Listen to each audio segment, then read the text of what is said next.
Hello, people. It's your boy Usmaan back again with another Manchester United podcast.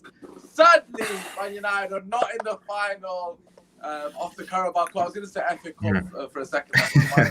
Man, completely forgot. You know that irrelevant trophy yesterday that none of us care about. We definitely don't care.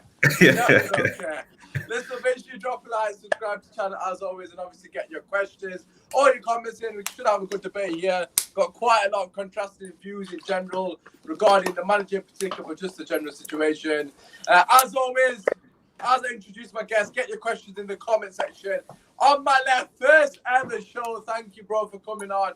Very short notice. Indiana, how you doing, brother? I'm good, man. Thanks for inviting me on, man. I watched this. To be here. Thank you. Absolute pleasure. And always the homie, Arnie Schwarzenegger with the weight in the bike, aka Kojo. What you saying, brother? I'm good, my bro. How you doing? I'm alright, man. I'm alright. I've got good health today. That's the most important thing. And last but not least, from Red Devil Studio, that homie G. What you saying, brother? I'm doing good, Chief. How you doing? You okay? I'm okay. Not too bad. Like I said, man, irrelevant trophy yesterday, so it's all good today. Listen, it's not like it's some important thing. But listen, let's get straight into it. We're gonna start with the mentality first and foremost, right? Myself and Kojo, if you have watched the preview, we spoke a lot about the importance of overcoming that hurdle. Finally getting into the final. That was the most important thing for me personally. I didn't really care too much about anything else. Of course, if you're in the final, you want to win it. But G, I just want to get your thoughts first and foremost before we obviously discuss our thoughts. In terms of mentality, are you worried at all? 4 semi-finals on the bounce that we've lost now, isn't it, under Ali? From a mentality point of view, in what sense? Concerned in terms of what, for the rest of the season? Well, not for this season in general, but in terms of the bigger picture, what I'm trying to say is there concerns that potentially, not just Ali, potentially some of the players, the mentality is not there because every single time we play, apart from the Sevilla game, really, they've not turned up.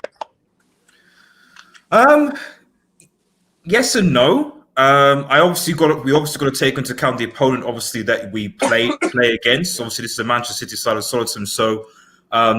I know it sounds simple, but like the better team kind of won, if that makes any sense, man. And that's not saying that that's putting disrespect on our players, but I'd be more concerned if we were in this situation. That's why for the Sevilla game, I was more alarmed about, because if we're playing a team that's less than us on the same level and we make that type of performance, then I'd be a lot like, what the hell, what's going on?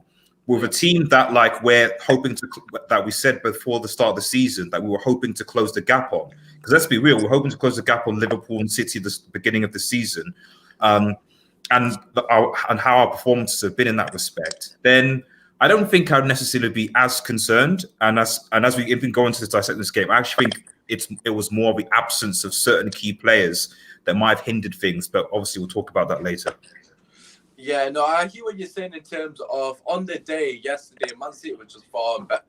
Just far better. Sometimes, a lot of people are replying to me on Twitter saying that you sometimes got to hold your hands up and say the other team is better. And I completely hear that argument and I hear that point. I'm sure, obviously, myself and Kojo will give the other perspective as well. But Indiana, just to get your thoughts in terms of the mentality, is it slight worry that this is a potentially a reoccurring theme, or as G just mentioned there, don't need to look into it too deep? If we were the side that drew Brentford and we lost 2-0, then I'd be thinking about it as a mentality thing, definitely. We need to really think about what this side is. What are these players? We should know what they are, like the level of where they are, the balance of the side. This is Manchester City, and we know Ollie's not a world-class manager, but Pep is, and Pep's finally getting them ticking. City are my favourites for the title. They really are. So it showed yesterday to me, showed the levels of player, the difference between the two sides massively. I do think there is a mentality problem with this side in general, because I don't think there's enough leaders in the pitch. I don't think there's enough first team players. That's just where we are, though. Yeah, no, I hear what you're saying in terms of It kind of indicated the difference. For me personally, obviously, just get this comment up here. Yesterday, we took a few steps back in terms of confidence and momentum. That's obviously going to happen if you lose a game. We got to obviously credit the fact that we have been on a brilliant run, and we are going to lose games also. So we can't win every single game. I accept that also. But you had to start, plus the changes, plus the substitution. I'm assuming that's referred. Should have come a lot earlier, not good enough from earlier. We will obviously go onto the man management. But coach, just coming back to obviously what the guys have said, Indiana kind of referring to there is a mentality sort of issue. Do you put that down to the manager? Do you put that down to the crop of players?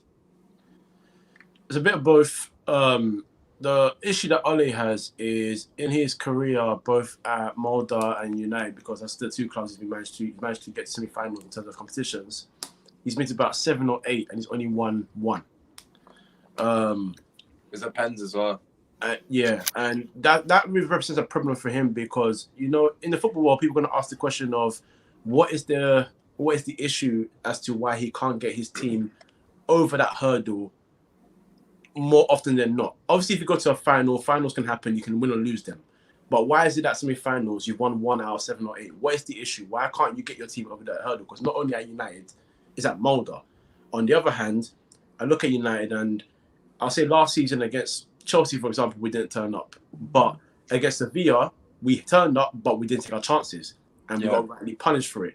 So then you got to look at the players also. And there's certain players yesterday that did not turn up in that game as well. There were a lot of questionable decisions made on the pitch, and that's come down to the players. That's where you get onto the players, but also you go to the manager because it's like you're 1-0 down and certain men are not performing and you're not making the changes till late. And even when you make the changes, you made 2 and you're allowed to make 5. And I'm not saying usual 5, but what are you doing to change the momentum of the game? Why are you not taking off this player that's not playing well and maybe trying to change something? I can forgive that. But then I can say you try to make something happen. Yeah. And then I can look at the players completely. But that's why I have to question you, because that's why I've questioned you before.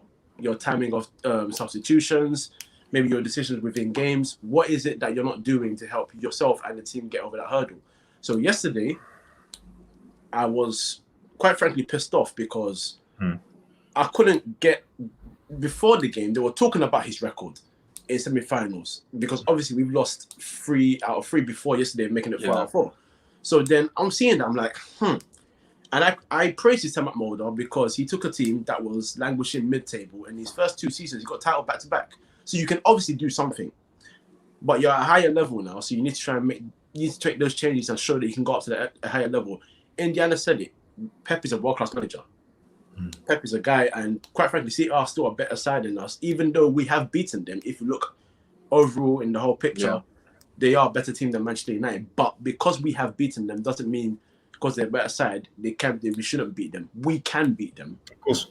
And we started the game quite decent as well. So I have to look at both sides of the coin. But this is where it doesn't help Ole. For the people, I don't want to get to the Ole in, Ole out thing. It's just as simple as this. People get into Ole because it's these kind of things that make you worry. And United are not going to win every game.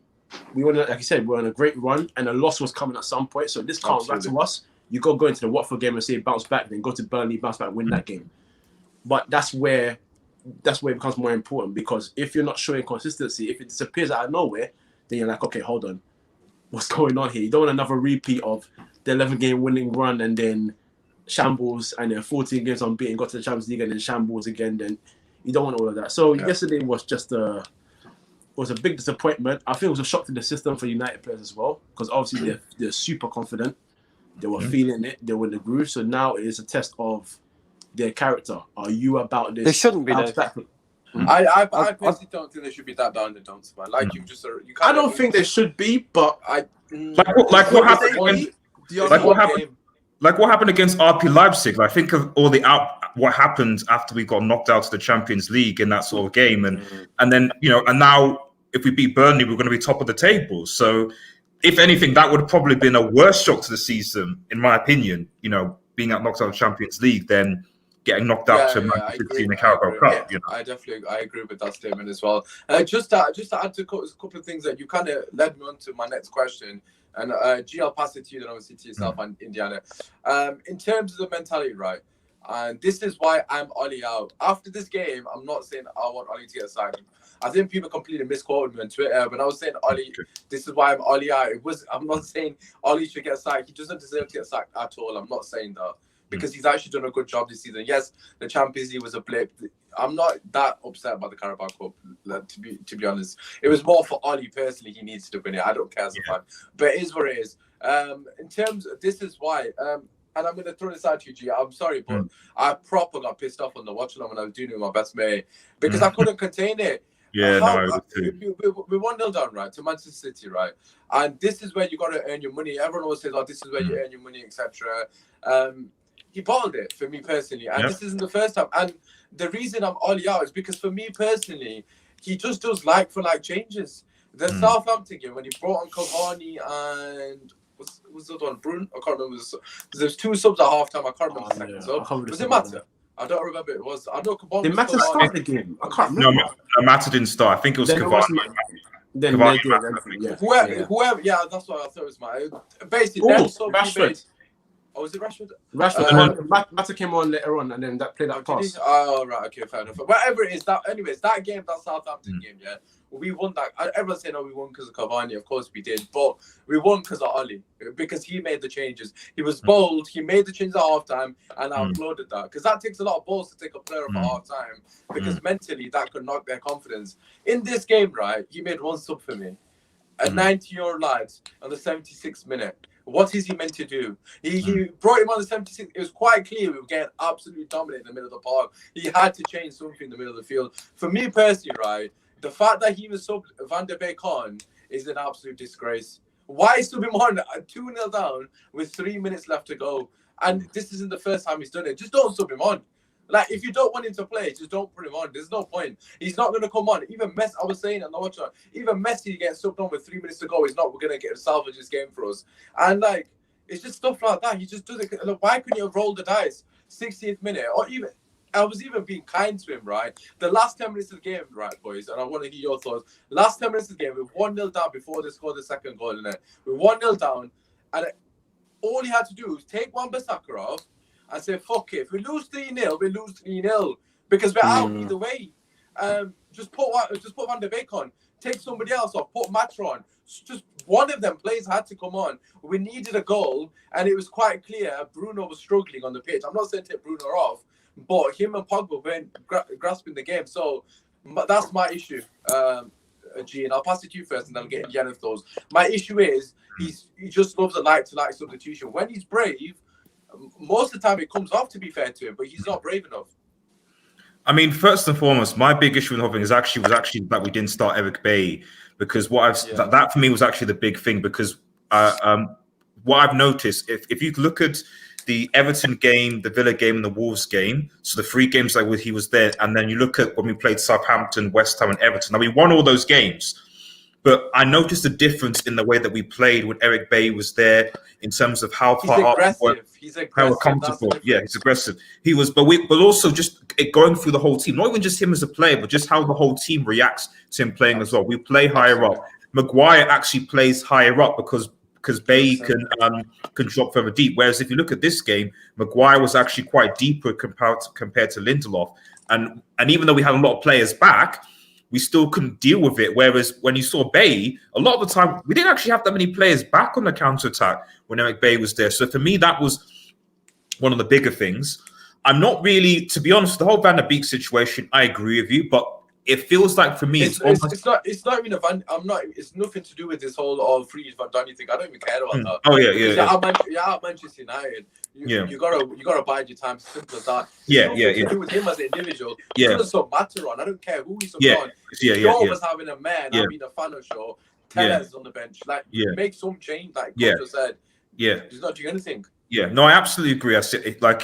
We've obviously seen this with Ollie before. Like I said, I do think that, like, for me, I think when I saw the lineup and I saw that Bailly wasn't playing, I did automatically, in my mind, I was like, this is going to change the way that we're going to play and invite City on us, and that's basically what happened. Yeah. But I said I don't disagree with you. Like, he should have made changes, and like I said, sometimes it works, sometimes it doesn't. It looked like the second goal, that obviously Wan-Bissaka poor clearance, and when I think Fernandinho scored, it killed off the game. What I would say though, and in a slight defense to Ollie, at least this season regarding to Manchester City, is that it's obvious that Pep has actually changed the way he's played. Absolutely. Because last season he wasn't playing two holding midfielders in Fernandinho and Gundogan or Goodwin and Rodri, etc. He was playing only the one, and obviously he was getting overrun, and we were obviously counter-attacking and we were scoring. And we almost did that in the first half, but Laporte and John Stones, who seems to have picked up some ridiculously good form, because I think Stones, Diaz. Yeah, Diaz and Laporte weren't working. And this is why, and when I'm talking about, this is why we're almost talking about the importance of a good centre-back pairing. Because Laporte and Diaz, that was the start, and it wasn't working. They were conceding 5 goals to Leicester at the beginning of the season. Yeah. He drops Laporte, brings Stones in, and even though people don't rate Stones really, it's worked because the partnership, the balance is there. Yeah. On top of that, he then plays 2 holding midfielders in front of a already good centre-back pairing. And of course, Manchester City are going to be solid, So that's not to say that Ollie should have made changes. But what I am trying to say is that Pep also has changed the way that he's played to a certain extent, adapt to what Ollie was doing last season. Absolutely. And it paid off. And Ollie needs to now adapt to what Pep is doing next season. Absolutely. And he failed to do that, which is obviously the problem. Yeah, exactly. That was what I was going to say. Indiana, just going to pass it to you. For me personally, because look, someone said Ollie's not versatile enough in the chat. For me personally, I don't agree with that, but obviously you're entitled to your opinion.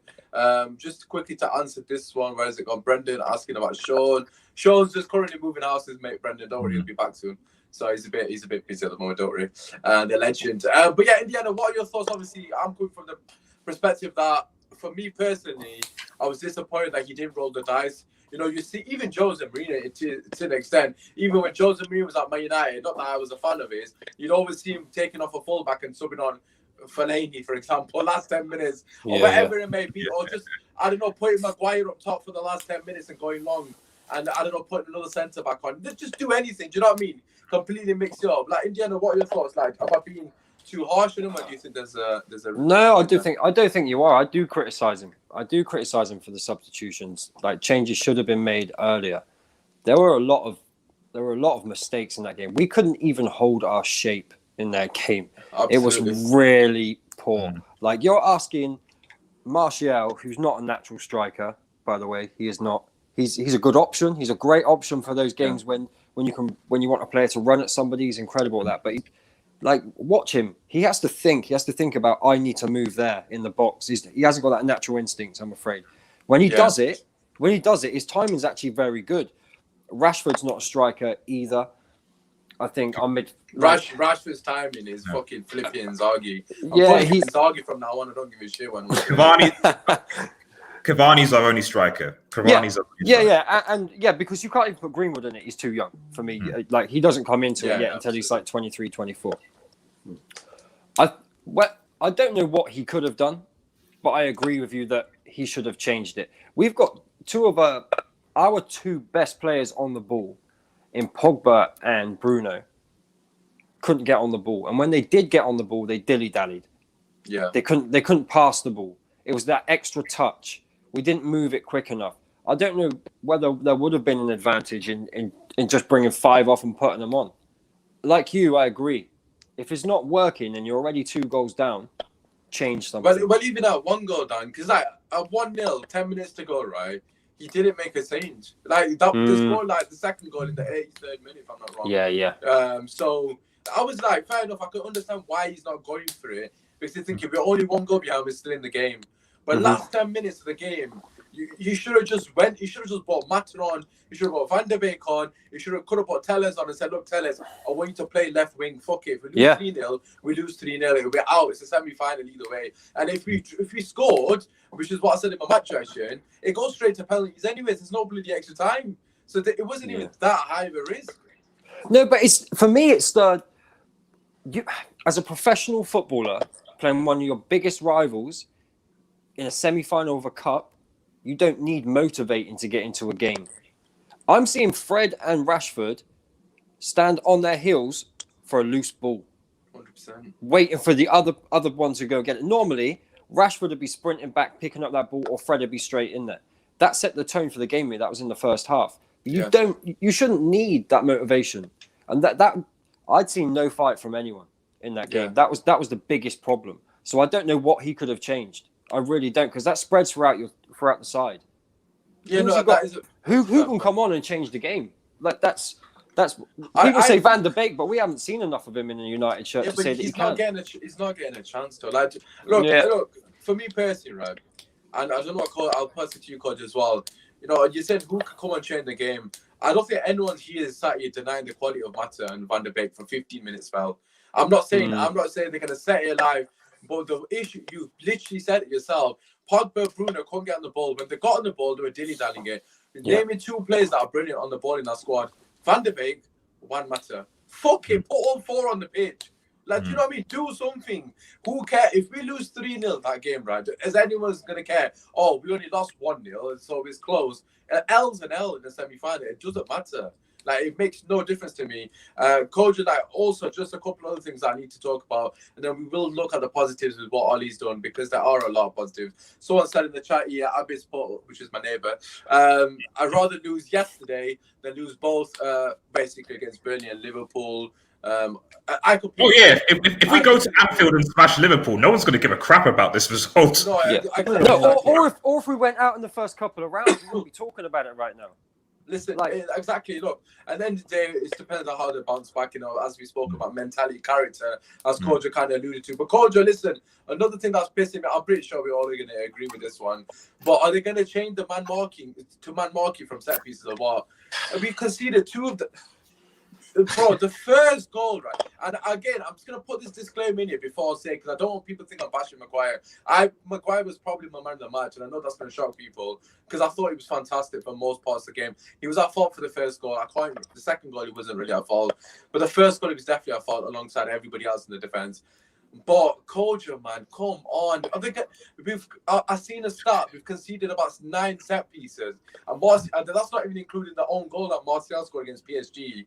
So it's like, when are they going to learn or what? Like, they've got a short team as well. Like, it's not even like they come in with a tall like West Ham team. I know Soucek scored passes as well, but Kojo, come on, man, that has got to be down to Kojo. It's just poor, isn't it? Bro, we tend to concede 2 types of goals from crosses. It's either number 1, the near post, which we conceded against Southampton. I forgot the other one. West Ham onto backstick. That's the other one. PSG as well. Martial knocked it into his own. Aston Villa even. Aston Villa as well. Or last season, remember we were 1-0 up against Liverpool. Southampton as well last season. Yep. They scored last kick again. Yep. Or the goal that they scored when they whipped it into the far post. Similar to when we were beating Liverpool 1-0 last season, we were better than them, and then the ball went into the far post. And who was it? It wasn't Shaqiri. Who was it that scored the equaliser for them? Lallana. Thank you. Sorry, Lallana. We tend to concede these same types of goals, and then I'm always told, is it, for example, because Lindelof Maguire tend to be the starting partnership in those games, so it's always those 2 or something. But then I look at it and I'm like, there's always a way to deny a cross before a goal, and there's always ways to pick up your men. And this is why I don't like about zonal marking. Zonal marking is extremely difficult, because what you're inviting is free runs onto the ball. So when you're defending in a zonal way, the only thing you're gonna have 1 or 2 things options. You either have to watch the ball and hope it comes into your zone so you can attack it, but then you don't know where the player's coming from. And if you're watching the player, you don't know where the ball is, the player's still got to jump on you. One way or another, you are at a disadvantage. So you need to find a way to cope with it. And we have not coped with it whatsoever. This is why I'm a fan of man marking. I understand VAR. So if you pull a shirt a little bit and the guy goes flying to the floor, referees they've been poor since day, but even with VAR, it hasn't got any better. You can get a penalty for the slightest touch. I understand that. But I would rather concede that and be able to say that is pathetic and you've done nothing wrong, than to watch poor defending because there's zonal mark, you don't know where the danger is. This is my issue. So you've got someone like Maguire who's tall, who's strong, who's dominant in the air. He can head the ball with strength. So if you put him 1-on-1 against many people, he's not going to lose. Lindelof is poor in the air, 100%. There's no deniable fact about that. But the one thing what do you reckon for this one? We'd love to know what Maguire's transfer. Trust me. People will hate me if I say it. Lindelof is poor in the air. But the one thing I do like about him is that his positioning is good, and he's more often than not able to usher people away from goal. So if you just attempt to do a simple job of unsettling an opponent, he can do that no problem. But because you're inviting that pressure, we can see the same types of goals every single time. You go back and watch them and watch them. And it's gonna... Even against Sheffield United, just remember we conceded a corner against Sheffield United. There you go. So it's just... Yeah, you invite the challenge. You're right. You're inviting the challenge. You're allowing it to happen. It's repetitive at this point, and teams sit back. And if you're not a big football fan, but you watch on Amazon Prime All or Nothing, the Spurs one, you see every club is able to watch videos of how the team defends, and if they get into an area and want the ball in, they know what to do, and that's why John Stones can do that. Sense, also, with the way City play. Thing is, City, I think, decided to go from one defensive midfielder to two sort of defensive sort of like box to box when they lost to Tottenham, because when they lost to Tottenham, they were easily exposed. They had 3 shots and conceded 2 goals. Everyone was like they deserve to win, but they didn't deserve to win because they didn't find out their weaknesses. But ever since that loss, they've only conceded 3 goals because they found the problem. What did I say to you in the preview? They conceded 1 goal in the last 6 to 7 games prior to that game. Exactly. So they've identified the issue and they've dealt with it. We're still not doing that. We're still not learning from our mistakes. And they've identified that in a couple of games. We still haven't identified our problem from last season. And it's still the same thing. So this is where, again, some people will get onto the manager because it's like, obviously you and your coaches have to identify this problem, train it, maybe change the system up a little bit and all that. But again, also as players, I always say it, sometimes you got to take initiative.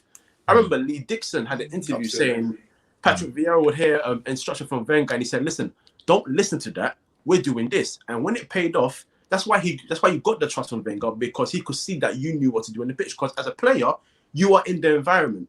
Everything the manager says will never be 100%. Absolutely. But if you can identify it, that's where you take initiative and you say, this is my responsibility.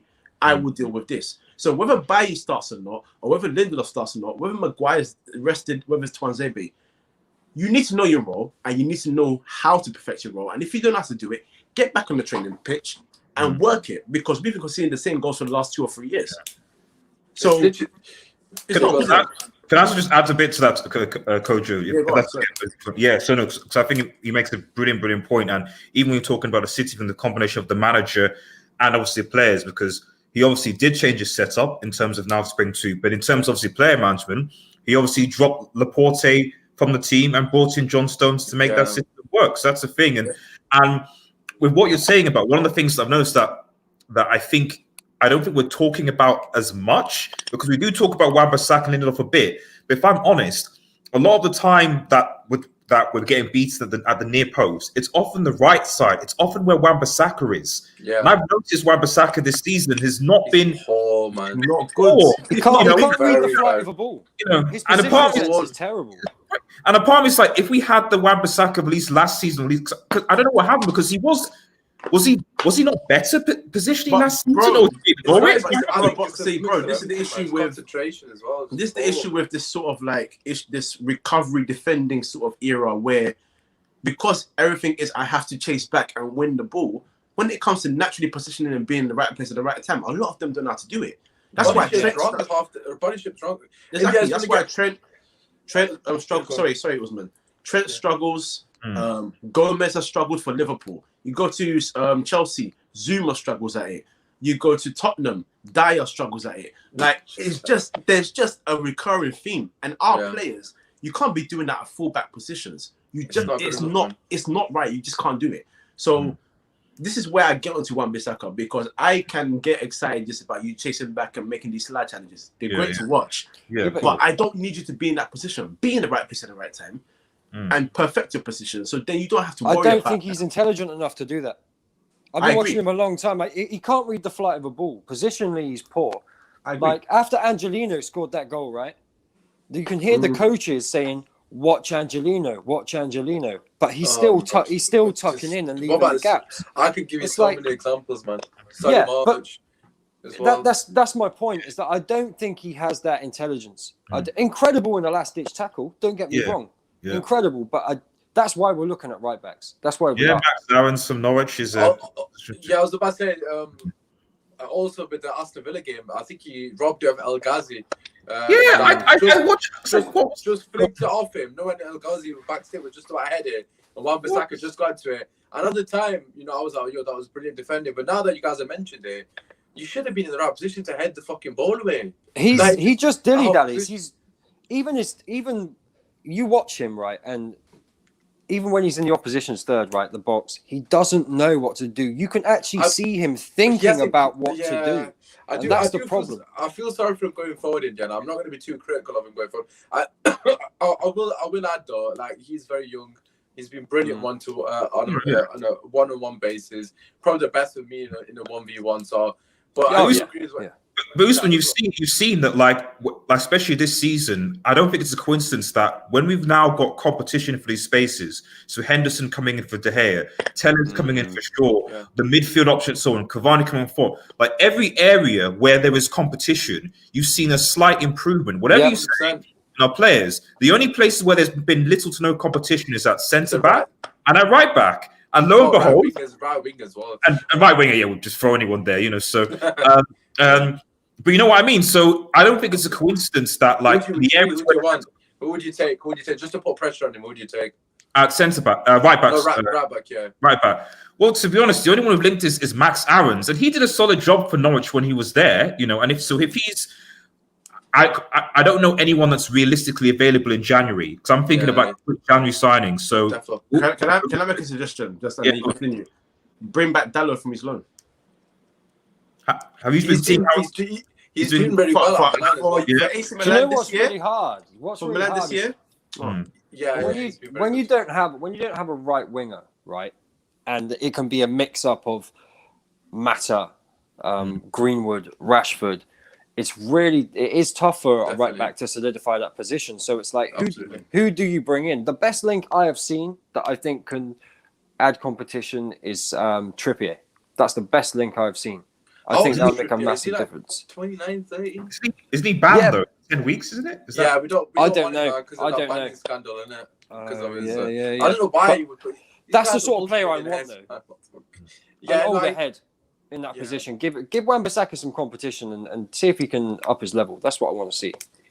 Yeah, no, absolutely. I think that competition is the most important thing, and obviously, Max Aarons, he's been brilliant for Norwich this season, but. To be fair, Dallo is just bringing back. That is a very good shot. To be fair, he's been terrible.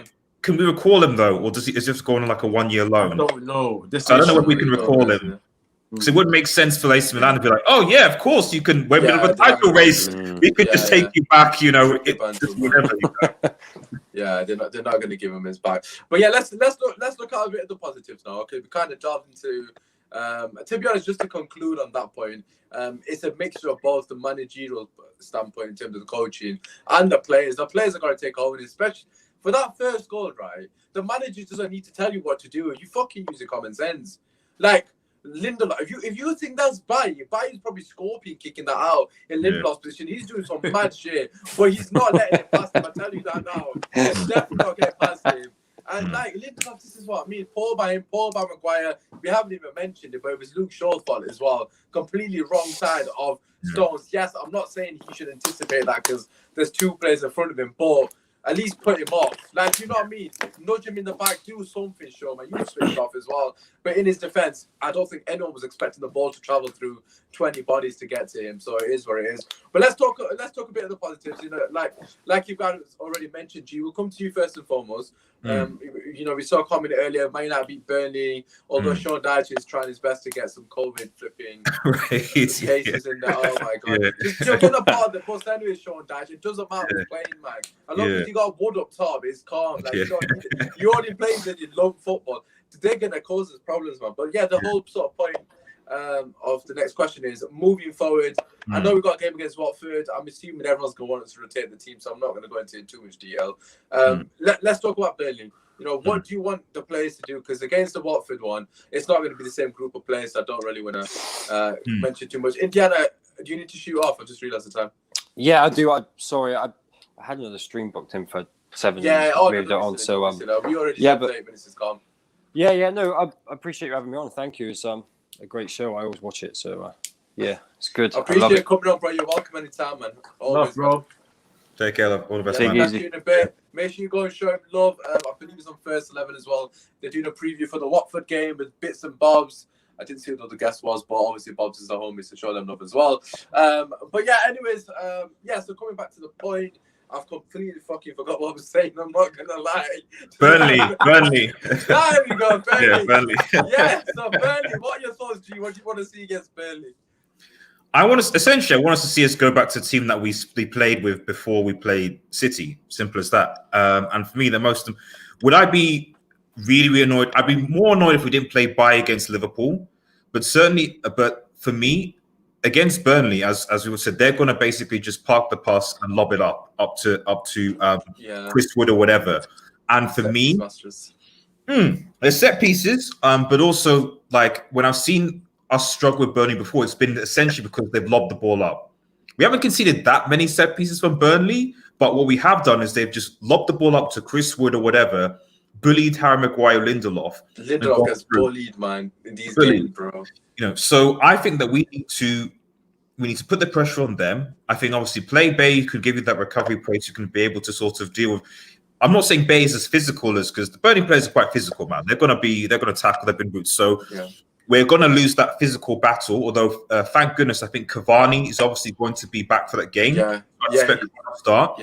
So I think that is he back for that one at Liverpool? I can't remember. No, for Burnley because is it Burnley? Yeah, because the Watford game this weekend.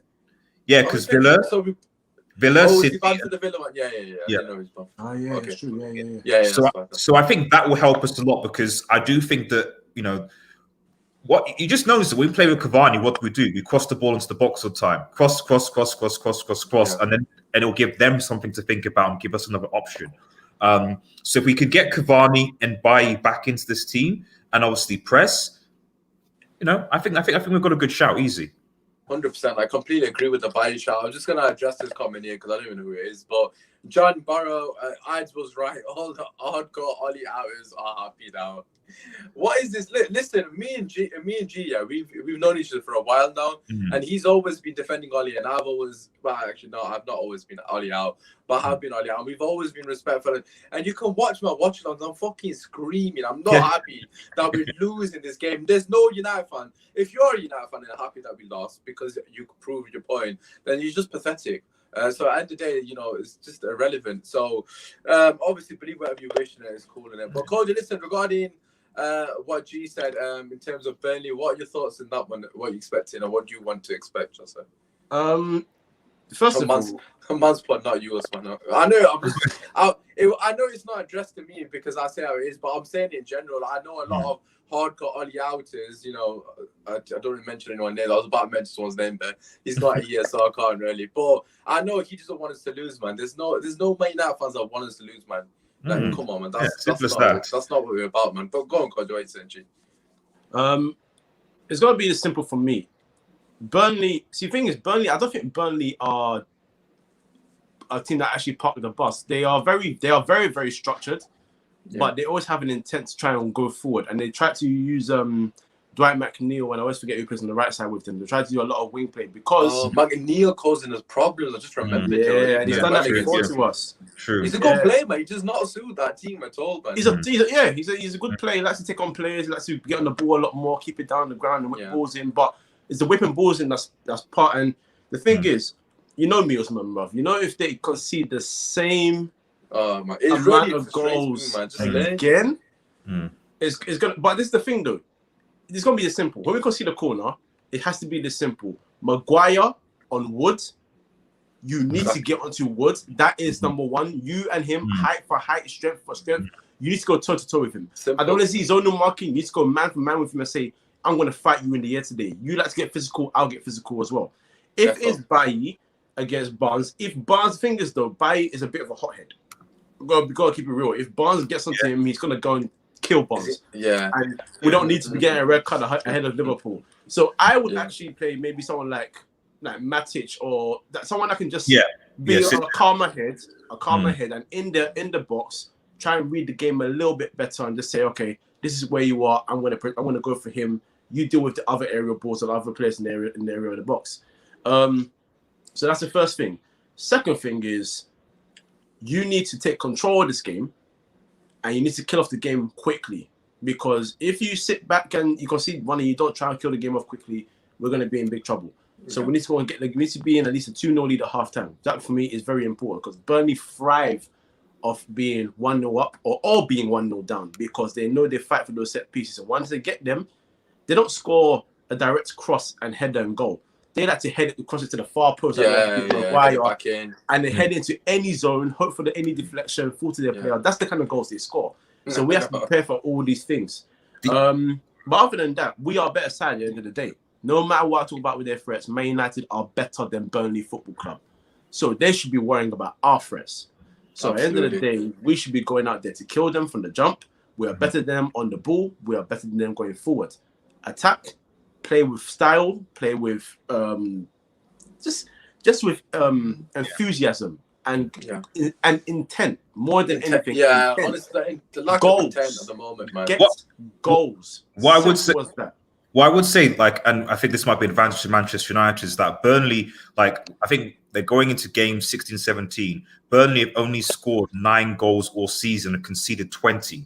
And that's actually the second worst in the league. Sheffield United, I think, have only scored 8 goals and conceded 29. So they are the second least scoring team in the league. And that backs up to what Coach and also saying is that it's not like this is, even though we're talking about what they do, the reality is that despite the fact they've done that stuff, they've only scored 9 goals this entire season. So we shouldn't really be worried. Yeah. Essentially what I'm saying is that we shouldn't be worried in the sense that, like, oh my goodness, we should set up to make sure that Burnley don't score when they barely score any goals. We should take the initiative to Burnley and be like, listen, we've scored 30 plus or so goals against similar teams that have sat back. We need to now take the initiative and go to Burnley and score goals because they've conceded way more goals than they've scored against far less superior opposition. We can do it. Simple as that.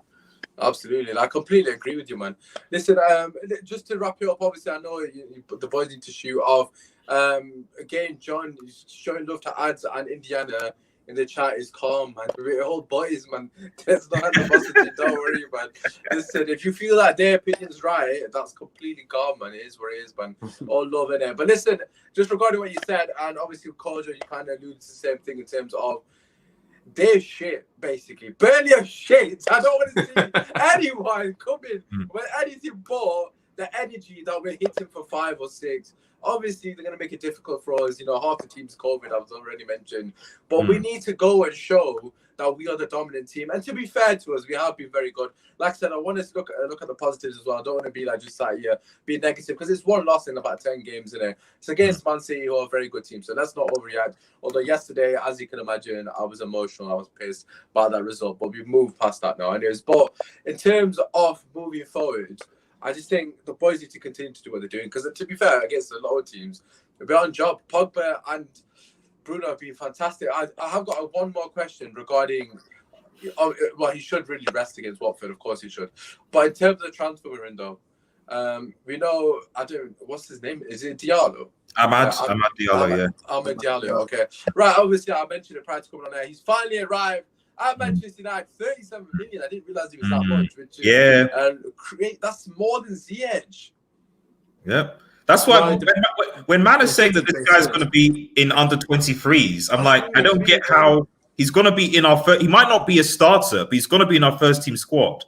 I can't believe you can put a 37 million guy and you put him in under 23s. Yeah, that's a lot of investment into under 23s. Fair play if they're doing that. But 37 million. Obviously, look, I've not seen a lot of him. I've seen bits and bats of him. Everyone's seen YouTube compilation of what it is. Look, 37 million for the guy. Hopefully not a lot of pressure on him. But the question I want to ask, just to finish off, start with you first, G. Do you think we're going to sign anyone? And if so, what do you want, basically? What do you think we need? Because, look, as you already said, rightfully, if we do beat Burnley, I think that game's going to be called off, to be honest with you. But, hypothetically speaking, if we're playing that Burnley game, we beat them, we're top of the league, we're playing at Anfield. It is what it is, we're there. It's January, obviously a long way to go, but we're still there. What do you think we need to do to kick on? Do you remember? I think I was on the show. I think it was 2 months back or something. We had a similar conversation because I think we were. I don't know if it was somewhat after the RP Leipzig game. I think we were a bit angry and stuff like that, and understandably so. And I was just like, and I remember saying, in order for us to challenge, because there's a possibility, I think it's something like there's a possibility, we're not doing so bad in the league. There's a possibility that we might be first in the league. And I said, if we're going to even think about challenging, we need to get a centre back in January. I remember saying something along those lines. Yeah. Like at that point, we were maybe fifth or fourth or sixth or something like that. Nothing to. You've just obviously said that we are now, if we beat Burnley, we're going to be top of the league. You know what I mean? Not joint top, actually top of the league. You know, and to be fair, you know, we don't necessarily have to go to Anfield. Although I would love to win, we don't necessarily have to go to Anfield and draw right now, man. So it just goes to show you that, like, we're now in January. It's clear to the board that we're in a very good position. So any area, centre back for me is a priority, but I'd even look at right back and possibly CDM. But I'm realistic that centre back and right back are probably for me the key areas. Yeah, you need to go and get them. However, the noise from the board, from what I'm hearing at Manchester United and what I can see, is that centre back doesn't look like it's a priority. Obviously, the Caicedo guy who's 19. Yeah, But we're thinking about getting. I don't know whether he's going to go straight into the team. I don't think he will. And then obviously Max Aarons from Norwich might be a possibility, might not be. So the one area that we need to strengthen, we're not considering strengthening. And I don't get that, because I feel if we're going to challenge for the title, we need a top quality centre back to come in this team. We're not going to challenge otherwise, in my opinion. Listen, the reason I asked that question, I to be fair, I've asked it a lot recently, as you can imagine, it is a transfer window, etc. But the reason I ask it, because the honest truth from my perspective is, we ain't signing shit. Like, there's no noise. And again, I don't want it to be sat here, we're linked to X, Y, and Z and make those shows that, because I can't be bothered. Hence why I've not even done one about Amid Diallo at the moment, because it is what it is, isn't it? We've been down that road. But the point I'm making is, we signed him. The funny thing about, sorry, I was interested in that. We signed this guy in the summer. This is what the board and the Glazers do. It's like, oh yeah, Ahmad's here. It's like, guys, you signed him in the summer transfer window. Exactly. Like, it's not a show of competence. He's now here in January, somewhat 6 months after you signed. He's on your signing. Like it's a January sick or something. It's not a January signing. The proper booking is off the board. But listen, Kojo, as you know, look, let's be real, innit? Let's be real. We know they're not going to sign anyone, because they got no ambition. Is it simple as that? Because realistically speaking, if there's any other team in the world in our position, it's been 7 years since you've had any form of come up. Look, okay, we're out of 2 cups respectively, and it is what it is, isn't it? But we're still in contention for the league. Whatever people want to say about 21 and 21, if they're saying it in jest or they mean it, Alaba's available. I know he's going to realistically go Real Madrid. I know that. I'm not deluded. I know they're a bigger pull than us. Of course, even apparently Liverpool are interested in him. But they've already got Fabinho. Like, they've already got I know Van Dijk and these men are injured. Why are we not going for Alaba? Like, there are players available. It's quite clear that the board don't give a shit, really, do they?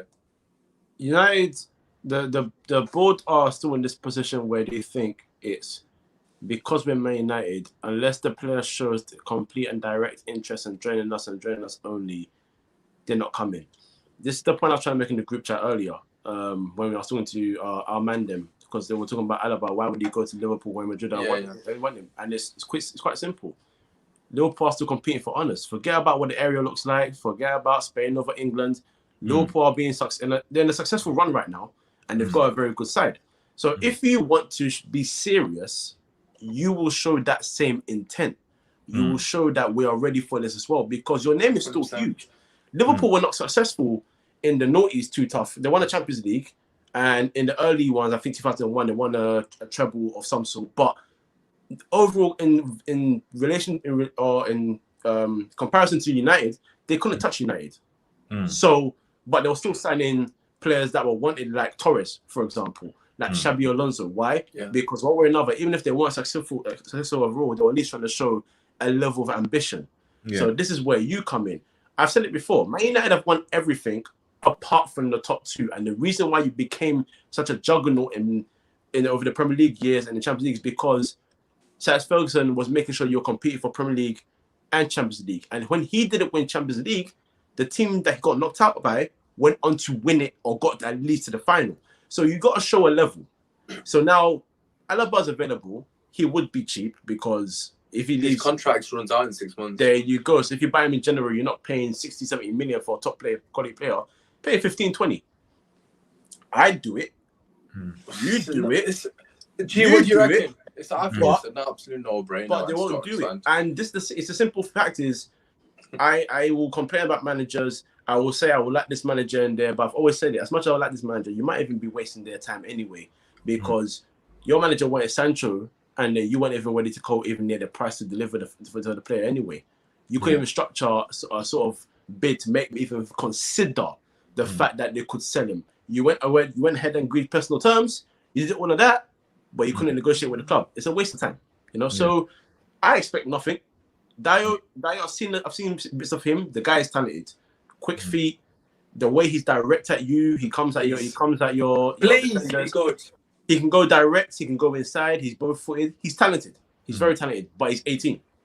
So, you know, I know the United fans, the pressure, because everyone wants United to be successful. He's too young. I don't want to ruin him. Yeah, if he doesn't hit the ground running, trust me, it's like Chong. Remember, Chong was this United fans. Oh, this guy's talented. Da, da, da, da, da. Yeah. And then as soon as he had one or two awkward games for United, get him out or send him out alone. He ain't good enough. This is what me with that fan base. So toxic. Exactly. You got to take time with these guys. So I'm not expecting anything, to be honest. I think we still need a centre back. I don't have faith in Wan-Bissaka too tough. I've been criticizing him for a while, Usmaan, as you know, because I'm not a fan of guys that don't defend for me in a proper way. So I want someone to compete with him, and I still think we need a central defensive midfielder because Matic is getting on. Yeah. And somebody else was Basuma. I can't remember which Basuma from Brighton. I think it was Everton. Not Everton, was it? Brighton. Arsenal, maybe. Somebody else was linked to it. I've just seen it. Oh, well, maybe. I think it was Arsenal, you know. Well, that's another thing. If United are afraid to make that kind of bid for that player, me personally, I'm not even going to waste my energy because I've given up completely after that last summer. After that Sancho saga, I've had a lot of stress from the Griezmann one. Sancho, like it's not even a waste. I say this to United fans. I understand big names. Like Upamecano has now become big name. He's the big talent, but we're finding holes in his game straight away, even though he's young as well. 100%. Your manager, your greatest manager, did not go and spend 30 million a year on this player. His signings were shrewd. Rio Ferdinand came from Leeds. Rooney came from Everton. Vidic came from Spartak Moscow. Evra from Monaco. Think logically about who you sign, because Liverpool, whether they want to admit it or not, the model is it's like they're trying to do similar, because where did Robertson come from? Where did Salah come from? Where did Mane come from? Where did Firmino come from? You know, so if we're gonna buy, look in the window logically, and then identify your target and bring them in. But if it's not going to work for what you think your manager wants to do, don't waste his time. Coach, you must find anybody. Coach, remember, we were linked to Ruben Diaz. We were linked to Ruben Diaz to get. We were linked to him. I'm gonna say this right now. Remember, we were on a show, and I said his name, and I was told, no, you didn't say it, but some other people said it. Usmaan remembers as well. I said his name. He said he's not good enough. They say he's not good enough. Now he's bossing this league already.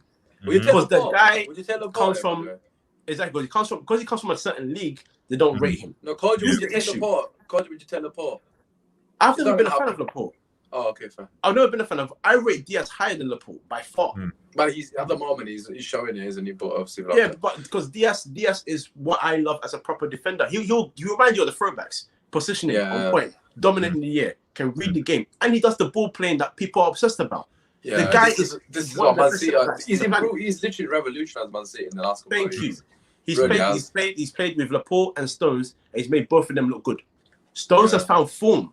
Look at the guy next to him. That was the man of the match of the game last night for the whole game.